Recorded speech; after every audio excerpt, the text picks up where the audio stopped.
We begin this morning with the reported growth of Nigeria's gross domestic product by 5.01% in the second quarter of 2021.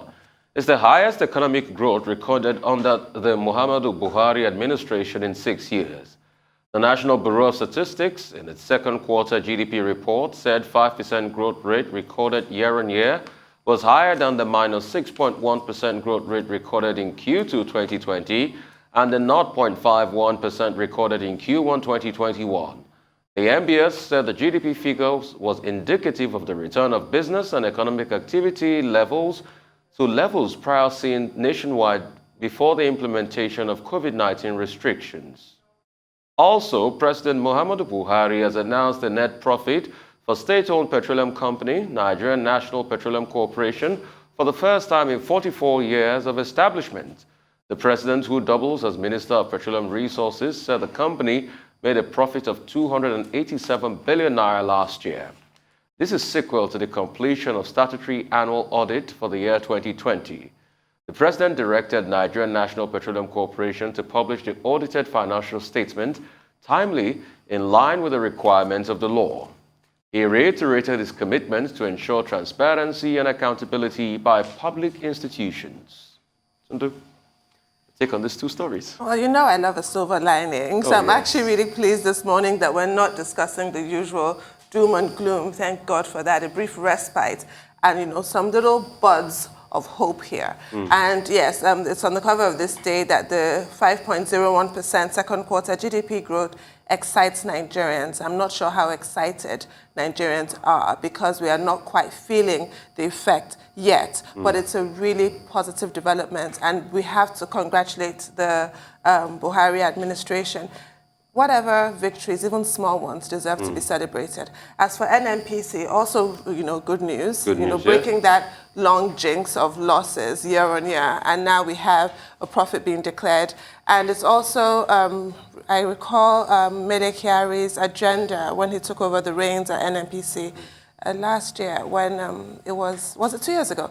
TAPE, wasn't it? Transparency, accountability, and performance excellence. So we're also seeing that. Thankfully, for a long time, all we ever get is acronyms, right, without results. So we're actually starting to see results. Even now, as NNPC obviously is going through the changes that it's going through, being privatized and commercialized, I'm actually really feeling positive and optimistic at this point, which is a change, I have to say. That's a good feeling this morning. Okay, Tuno, I like your optimism, and I think that optimism is useful. One political leader in Nigeria once told me that what is important is to always give the people hope. Even when the people are so pessimistic, they are in despair, give them hope. And I believe that these two pieces of news, current news, will give the Nigerian people hope. The indication that, one, there's been a growth in GDP, and year on year, that is, and that, this is as a result of activity within the economy, within the business sector. Now, but there are some economists who say that, look, if you look at the statistics that has been provided, this is a result of what they call the deep dive base point, which means that it is to be expected. As useful as it is, it's as a result of improvement within the economy. We are no longer where we were when COVID-19 started. We are no longer where we were in the first quarter, second quarter of 2020. And as a result of that, activities in trade, in transportation, in ICT has brought us to this point. The major challenge that we face is how do we sustain it? How do we sustain it with regard to, for example, agriculture? How do we sustain it, for example, with regard to manufacturing? Yeah, that's the big challenge. And how do we ensure that 2023 elections, because the government is going to go into an election mode very soon. Now, when the country goes into an election mode very soon, what effect is it likely to have on the economic prospects of the country? The second leg of it is that, yes, this GDP growth, the best since 2015.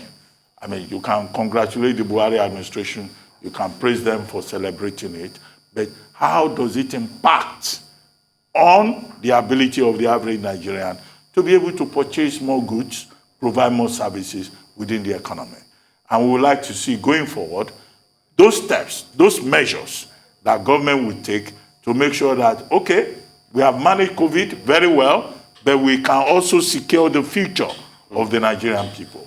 That, I think, is the very big challenge. Because if you look at where the progress has been made, it's in transportation, it's in information technology, it's in non-oil sector, as you have been told. Okay, can we make the same progress in manufacturing and in also other places so that we can ensure that jobs are created and that, we achieve eventually the double-digit growth that we are expecting.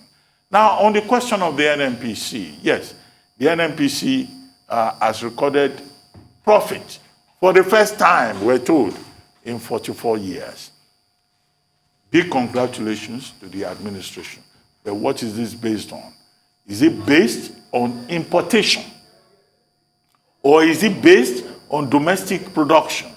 Or is it based on changes within the global market or the mercurial nature of the international market with regard to oil? So I think that there are Nigerians that will say, yes, it's good. The NNPC has made profit. The president has called for an audit performance to provide clarity, transparency with regard to what has been achieved. I think that again is commendable. But the question needs to be asked. What are the issues about subsidies? Where are we with that? We have the PIA, but we are told that this PIA will not kick into effect in certain regards until about 12 months. Now, what is happening to those loss-making refineries? Can we also raise questions about that? And what is government doing about that? All of this will fit into the framework of the request for clarity, audit, transparency that the president has talked about. But I see the administration is excited, and that's good.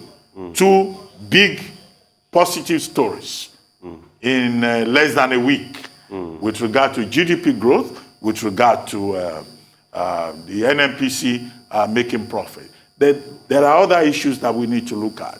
And I think that there are enough advisors in government who can do an intellectual unpacking of all of this and advise government as to how to sustain the achievement. Sustainability, in my view, is the key. And manufacturing is an area that the government still needs to look at. Before now, we had Philips Electronics manufacturing home appliances in this country. Yeah. Right? Today, the Philips Electronics at, I think it's Ojota. Yeah, I think the place is Ojota. Yeah. Is a BB Niger studio. How can a country move from manufacturing electronics to becoming a studio? Warehouses, then it became warehouses, then it now became studio. Then it became churches. Becoming a studio for people waiting for Dorothy Bacho, and waiting for Nina, and waiting for Queen, and waiting for, who is the hottest girl on the show now? Maria. Somebody said Maria. Oh, no, okay. Maria, an angel. Okay. So how did we get to this point? There's Adebowale Electronics. Yes. That also used to manufacture. I wouldn't be surprised if Adebowale Electronics has now become a church. So look, let us see how we can move things around so that these achievements that everybody is praising can be sustained. Right, good, but you need to do more. We need to open up those channels. You see, the reason why people run to the UK and Canada is not because they pick money on the streets. It's because they know that in 3 or 4 weeks, when they get into Canada, or less than a year or 6 months, they can get a job. We want a Nigerian economy that produces a lot of jobs and people can get jobs to do. When they get job to do, good paying job in their pocket, they have dignity of working, and they can boost their lives and pay their bills. Jobs, jobs, jobs. Good, but do more. And that's all on News Headline. We'll take a short break now. When we return, we'll have Roto Zodiri, Michael Wilson, Aaron Akirjala to give us updates on Africa, global business sports and activities across the globe. Stay with us.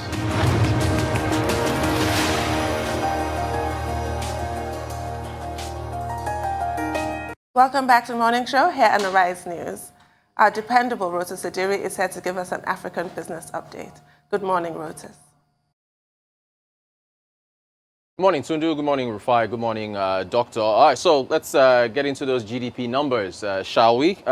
First off, with respect to the oil sector, again, Nigeria's economy rebounded to 5.01%. In the second quarter of this year compared to where we were last year. So if you take a look at the table in front of you, you'll see GDP growth for this quarter, for second quarter 2021 compared to first quarter of 2021 and the second quarter of 2020. So you've got quarter on quarter and year on year. So if you look at we start with the oil sector, which has been struggling, a contraction of 12.65% in this second quarter of 2021. Also a contraction all around, 2.2% contraction in the first quarter of this year, and a 6% contraction when we entered recession in the second quarter of last year. You got oil production, 1.6 million barrels per day in the second quarter of this year, 1.7 Q1, and then 1.8 in the last quarter of the second quarter of 2020. If you look at oils, let's move to the next slide here. The oil's contribution to GDP. The reason why that 7.42 figure is in red is because oil's contribution to GDP actually shrunk in the second quarter of 2021. So just a recap, in Q1 2020, it was 9.5%, Q2 2020, 8.9%, Q3, 8.7%, Q4, 5.8%, lowest contribution in the fourth quarter of 2020. And then first quarter of this year, it was about 9%, 9.1 or so. It shrank to 7.42. So just to emphasize that the oil sector is struggling. We move now to non-oil, actually where we saw growth. And this is where you can actually see what a base effect looks like. So you've got non-oil GDP there, 6.74% growth in the second quarter of 2021. Compared to 0.79% in the first quarter of this year. And then you can see the contraction of 6.05. That's your first row at the very top of that table. Now you can look at the various sectors. No need to go through everything, but you can see trade bouncing back 22.49% from a contraction of 16.59 in the quarter of second quarter of 2020. But take a look at something here just to illustrate this base effect. Look at road transportation. Road transportation GDP grew by 92.3%. I mean, so that's in the second quarter. Now look at what it was in the first quarter of 2021, just this year. Again, this is to illustrate that this is a year-on-year comparison. In the first quarter of this year, 2021, compared to the first quarter of 2020, road transportation contracted by 23.75%. In the second quarter of 2020, it contracted by a massive 51.35%. So, and of course, it's obvious because nobody was able to move. There was a lockdown. And so now you're now coming to the second quarter of 2021, where you've opened up the floodgates. Folks are able to move around. That's why you can see that incredible swing from a contraction of 51% to a huge jump of 92.3%. You're not going to see that 92.3% jump in quarter 3 and quarter 4. You just won't, because you're looking at a year-on-year comparison. Now, also, telcos. Look at this. One more interesting observation. Look at telecommunications. Telecommunications, in your last row to the right, was the only sector to post growth of 18.10% in the second quarter of 2020 compared to all the other sectors that you have in front of you, showing you that even during the lockdown, a lot of people were using phone, they're making calls, updating, data, and so on and so forth. But look at the subsequent shrink since then. The first quarter of this year, 7.69%, and then this quarter, second quarter, 5.9%. You can attribute that to the NIN registration and the restrictions that happened in the telco sector. So that's where we are with that, just digging into the numbers to emphasize the base effect. We move to the NNPC. You've already touched on this already. President Buhari announcing that 287 billion naira profits, first in 44 years, is what he's saying. We just want to see the audited accounts. That's what we're waiting for, to actually see how exactly NNPC came about. Now, they did say in their press conference that it was as a result of cost-cutting measures that they made. But, I haven't seen the audited accounts, so we're waiting to see them. I reached out to them yesterday. They said that they'll, send that over. So we'll have to take a look, because, again, you've got a contraction of GDP in 2020 of 1.9%. You had OPEC quotas that restricted how much barrels of oil Nigeria could produce in last year due to the COVID pandemic. You had oil prices falling, so we really want to dig into those numbers and see exactly how that profit came about. From NNPC, we moved to we have a new head of the Statistics Bureau, Dr. Simon, and he is actually been appointed by President Buhari. He's got about 3 decades plus experience. He replaces Dr. Yemi Kale, who is the outgoing statistician general, whose tenure ended on the 16th of August. So we've got a new lead, and maybe Rufai's request of a monthly jobs report, maybe we'll get that now. Finally, to education, interesting report from Nairametrics. Let's just take a quick look at a chart here, which is foreign exchange that has been outflowed to foreign education in other countries. $28 billion is what Nigerians spent between 2011 and 2020. Now, there's a chart with lots of colors there, but basically, just to break it down easily, the blue bars you're looking at is how much of an outflow went out of the country year on year. 28 billion total, 2.7 billion in 2011, 2.6 in 2020, all the way through to 2020. The orange line you're seeing at the top is the percentage allocation of an education budget as against the full budget. So it had a high of 10.8% in 2015. It fell all the way to 6.3%. The argument here is that if the federal government allocates more money to education, you might see a reduction in the amount of foreign exchange outflows that go to education in other countries. Okay. I don't know. I hope I'm not the only movie buff around here. Did you watch Field of Dreams with Kevin Costner? If you build it, they will come. That report about education in Nigeria seems to somehow blame the parents a little bit for going abroad and all the capital flight. But if you build it, they will come. In the Nigerian context with education, if you build good universities, the parents will send their children there. According to the United Nations, every country is supposed to be spending 26% of their budget on education. Now, you have just shown us that Nigeria will fall way short. You'll recall you and I were having a conversation away from here about whether or not, paying for foreign education is killing the naira. You were speaking as an economist, I was speaking as a parent. I actually see it as heroic self-sacrifice to send your children abroad. And it's unfortunate that we have to. It's really sad as a country. And as for Dr. Harry, congratulations to him on his appointment. I hope that he can, at the very least, match the stellar performance of Dr. Kale in that seat of MBS, because the data integrity was top-notch, as in he performed excellently. He did a great job in that seat. And your chart about the GDP, I was dismayed to see. Yes, I'm glad about, telecoms and what have you, transport, but I was completely dismayed. Right at the bottom there, crop production is still hovering at 1.38%. Even during the lockdown, it was about 1.41, I believe it was, percent. Now that life has gone back to normal, it's still 1.3%, and that just speaks to the insecurity in the country and the lack of food security. That's a problem. That is correct. Well, let me start with Yemi Kale. That's correct. I think Yemi Kale deserves congratulations for having had a successful tenure in office. He was first appointed in 2011 by the Jonathan administration. And when his first term expired in 2016, President Buhari found good reason to give him a second term. And I think that he deserves congratulations, commendation indeed. And he deserves, in fact, a presidential letter of commendation in terms of how he conducted himself in that office.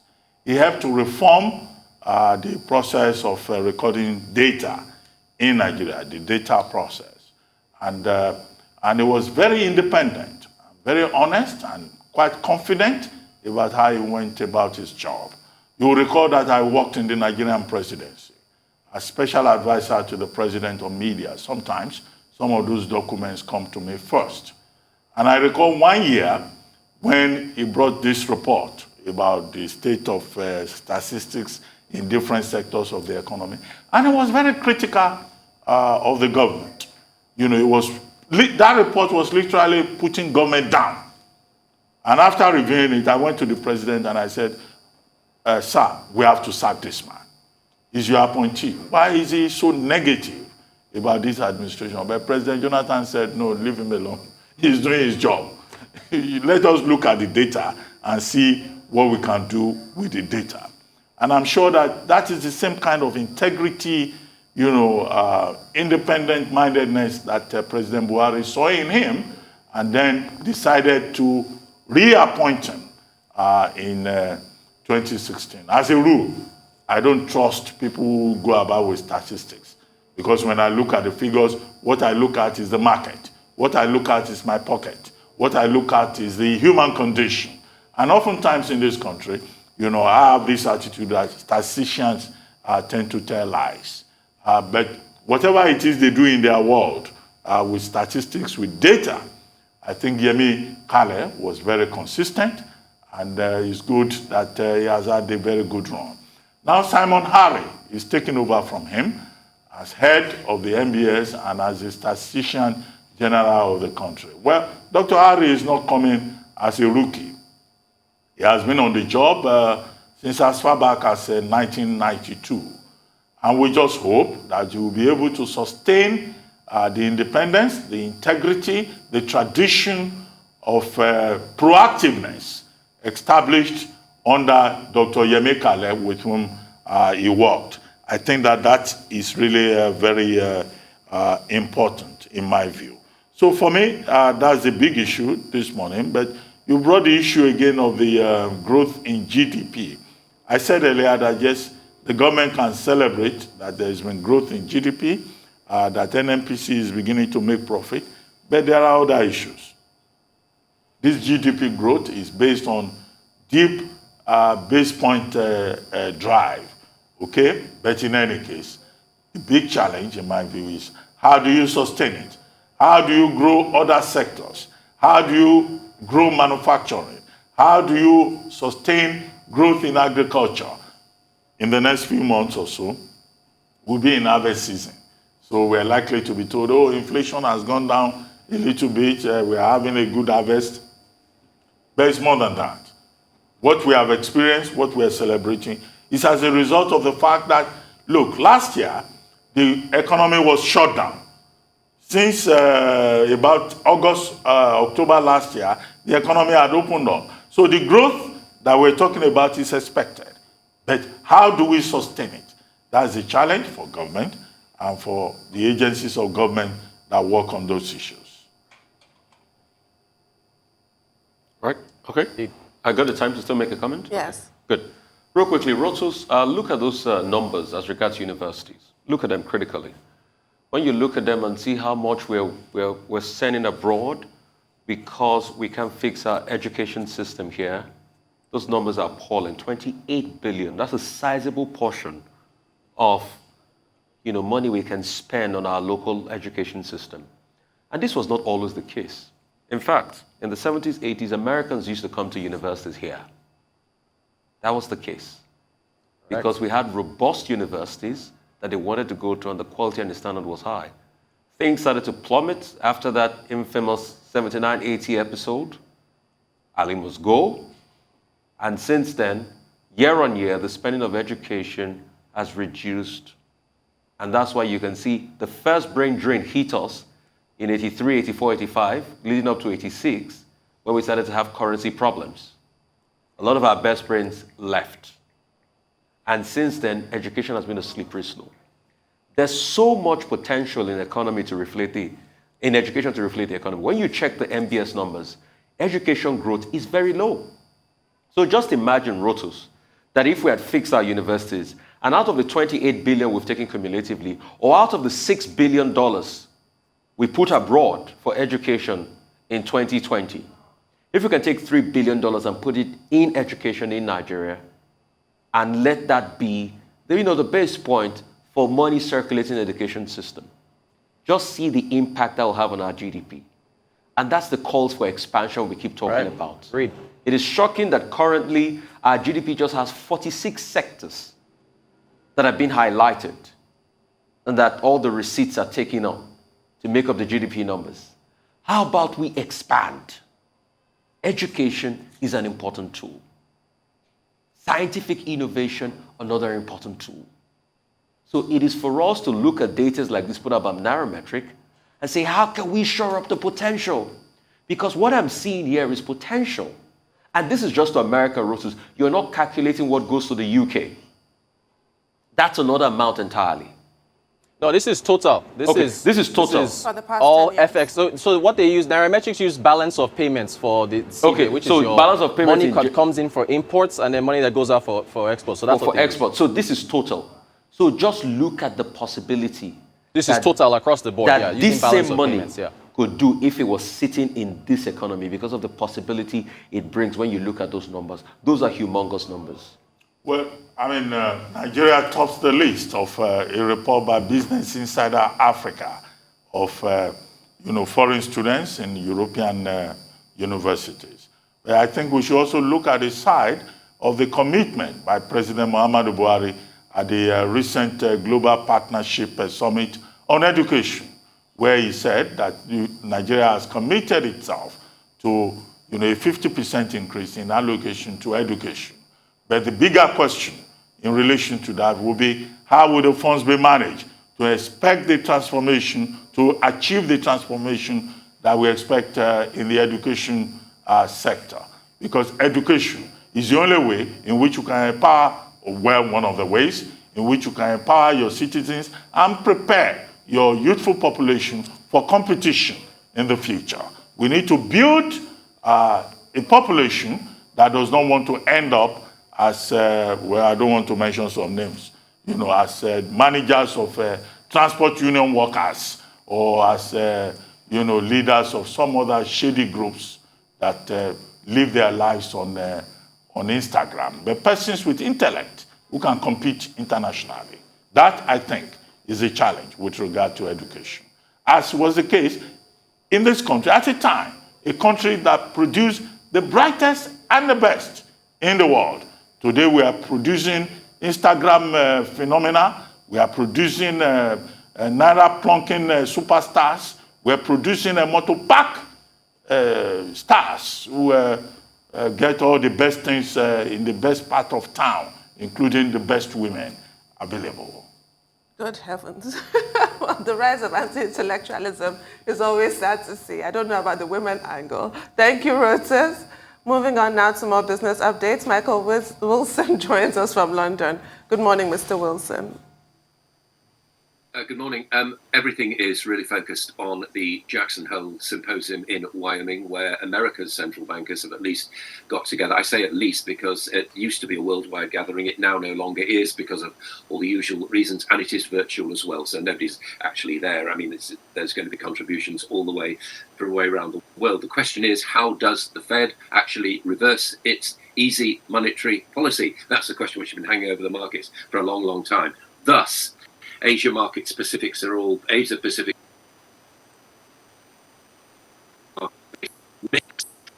mainland shares rose very, very slightly indeed. Nikkei has erased some of its losses. That's just the detail. As far as more broad things are concerned, XPeng, which is the China electric vehicle maker, says it's on the right side of regulation as Chinese authorities, as we've been reporting for the past couple of weeks, security and so on. XPeng is saying that it's fine. It's on the right side of regulations. It collects an increasing amount of data to train algorithms for autonomous driving and all that stuff, and other so-called smart features in a car. But it says that it has actually reviewed all its data, and it feels as though the regulators have nothing to say to it. We shall see. As far as the United States is concerned, let's just recap briefly what happened there. A couple of hawkish comments from three Fed officials have turned things around very, very slightly. Futures on the Dow just up about 19 points. Basically, it's how the Fed, as I said to you, pulls back from all this money printing that's been going on, and whether it starts to raise interest rates again. Again, just looking for clues, really. I don't think we're going to get anything plain. We never would about that from the Fed, but there we are. And also, we'll get some inflation figures from the United States. These are the that the figures that the economists actually quite like in the United States, called PCE, and it's about personal spending. And really, it's looking to see how any inflation is actually going through into the actual shopping.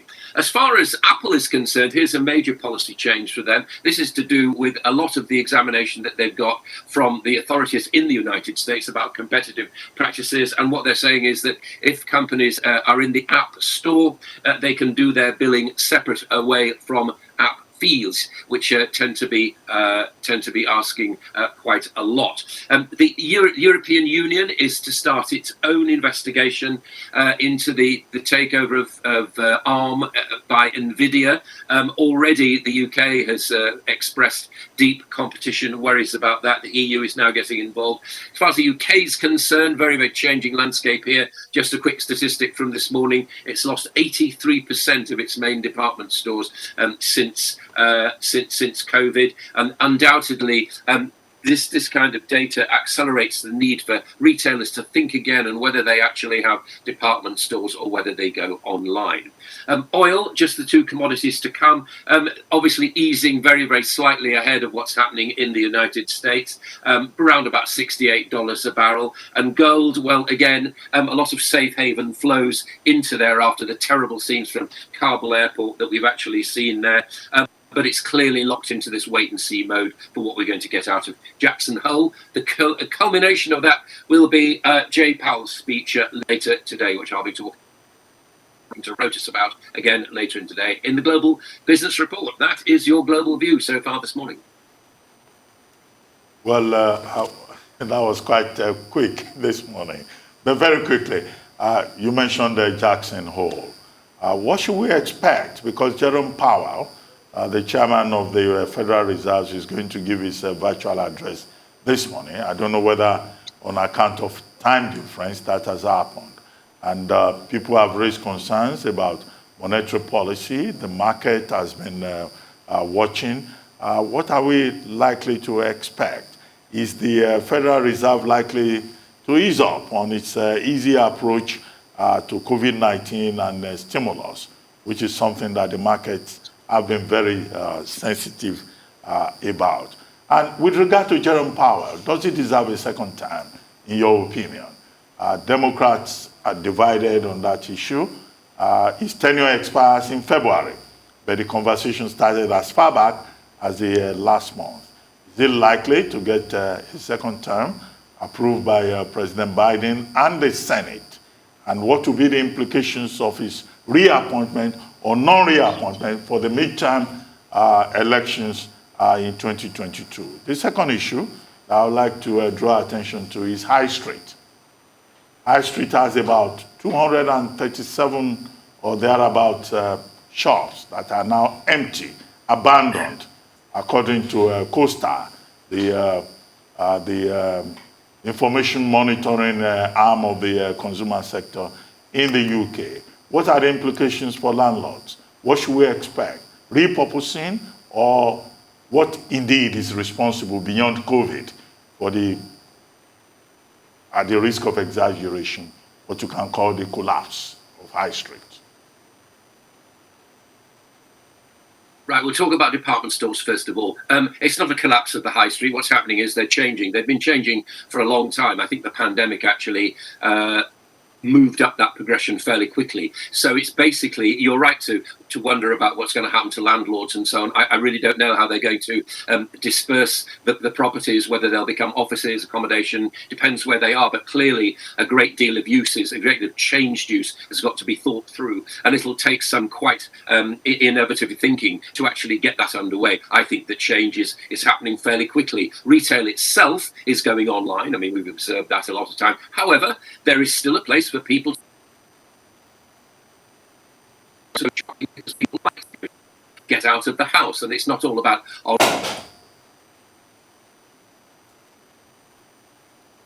hybrid approach to that in the months and years to come. As far as Jay Powell's concerned, I've got no idea what he's going to say.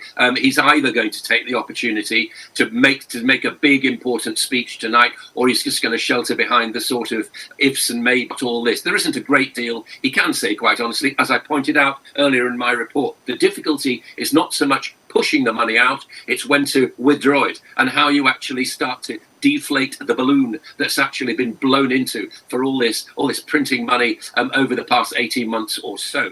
His question, therefore, is when he knows that inflation is rising, he knows that it's either spiking or it's underlying. The debate's still out about that. What he's not clear about is the other pillar of his decision, which is employment or unemployment. Again, no clear figures. We're going to get jobless figures, but they're so mixed at the moment. It's impossible to draw any kind of firm conclusions from them. The United States is gradually on the road to recovery. Who'll replace him? I don't know, really. I mean, again, we have talked about this before. I think February's a long way off. There will be continued talk about it. If I were Biden, given his problems at the moment, I'd go for a safe pair. Biden's pushing through the domestic policy reasonably well. He's getting his infrastructure bill gradually pushed through. He's getting the social spending actually gradually pushed through. He will have to address what he does with his central banker. I think the markets, quite honestly, in as much as they're happy about anything, are happy with Powell as we speak. Again, draw more conclusions about it next week. I think it's going to be the September meeting of the Fed that actually starts to put some to throw out some clues as to where it's actually going. Until then, I don't expect a lot, but we live in hope, don't we? Right, Michael. One of the biggest economies in Asia have finally done that thing most central bank governors will not do. They've increased interest rate in Korea. What's your take on that? What's the ripple effect? And let's talk a little bit about the logistical problems. A lot of people are not picking logistical job, affecting supply chain. There's a backhaul on the industry, of departmental stores and the likes, and moving goods around in the UK.